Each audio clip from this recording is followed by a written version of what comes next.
An awful start has affected the systems of our land, not only in the health sector, food supply, and the like, but the education system as well. We are living amidst what is potentially one of the greatest threats in our lives and to global education. Schools are temporarily closed and millions of our children's future are at stake. Fear and anxiety seem to creep in the hearts and minds of the Candijayans. However, with the end goal in mind that no learner should be left behind under any circumstance and that education is still free and accessible to all, Candijayans face the challenge with faith, courage, and hope. We are committed to move forward together, prepared for the challenges of providing quality basic education for the learners, ensuring that the health, safety, and well-being of everyone shall be given priority during these trying times. The local government unit of Candijay, led by the Honorable Mayor, Engineer Christopher B. Tutor, supported by his wife, the representative of the 3rd District of Bohol, Congresswoman Christine Alexi Besas Tutor, concertedly taking initiatives to allocate funds in order to provide conducive learning environment for the learners, complying to the quality standards set by the Department of Education. Our government officials are certain in their decision to boost and redouble their support to the educational needs of our learners. We dare, we prepare, and for sure we will prevail. Rise high, Candijay! This documentation video shows the dry run on the chosen learning modality conducted by all schools across different grade levels in Candijay District. Candijay is situated at the eastern part of the province of Bohol. It has a total of 21 barangays. There are 25 elementary schools in the municipality, 22 of which are public school. In the secondary level, 6 are public schools and 1 private school, 6 of which respectively offers senior high school, while it is true that each school differs in learners' need, geographical setup, and available resources. All share the same direction, that is, to prepare the learners, parents, and stakeholders in the community for the new normal arrangement in teaching and learning modality.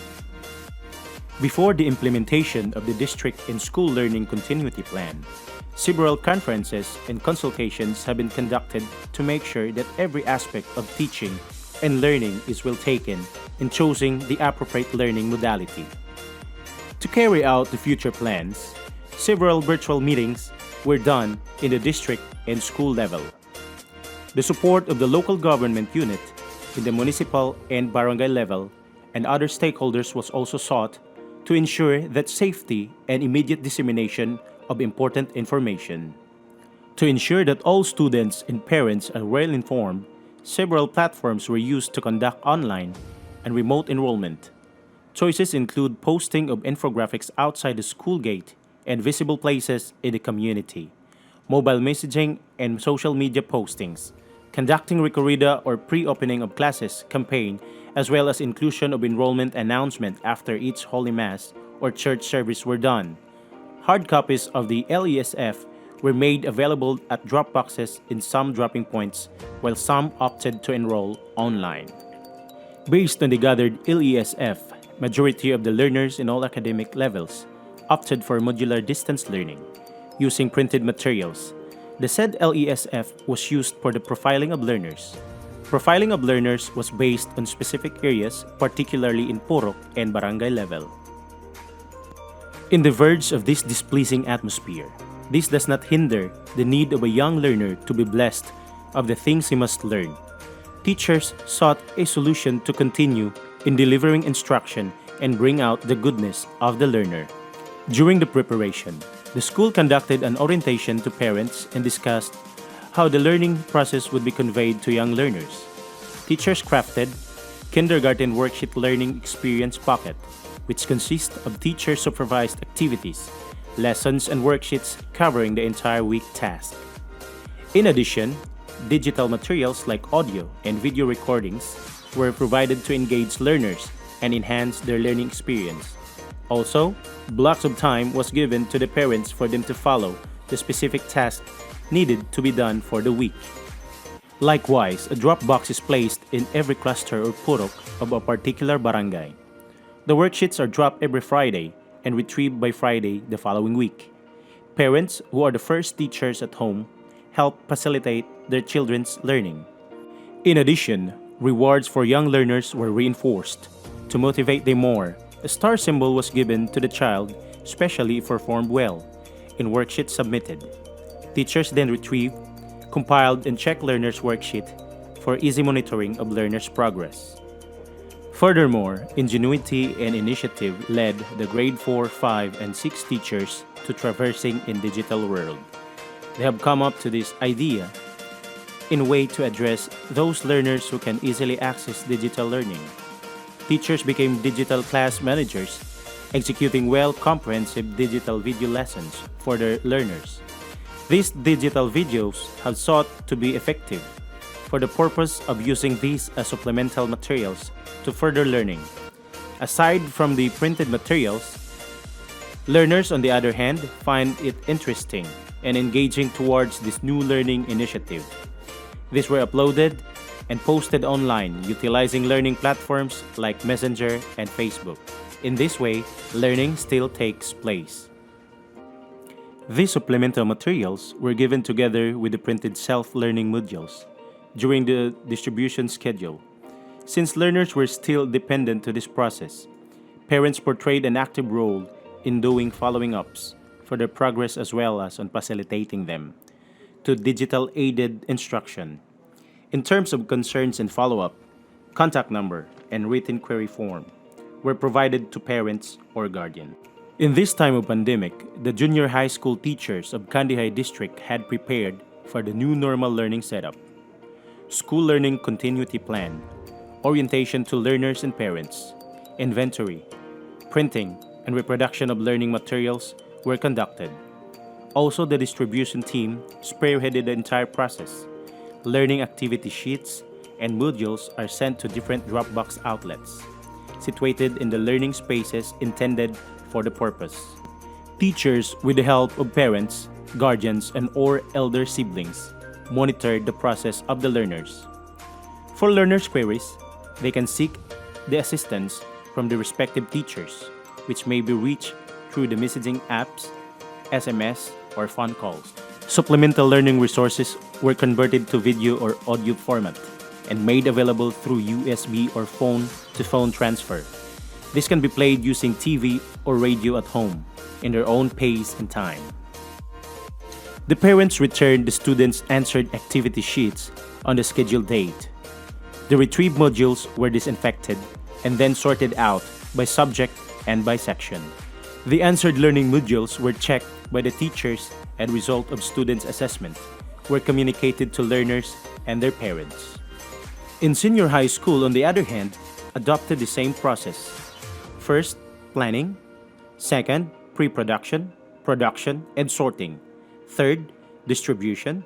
Fourth, retrieval. Fifth, segregation. Sixth, evaluation. And seventh, post-evaluation phase.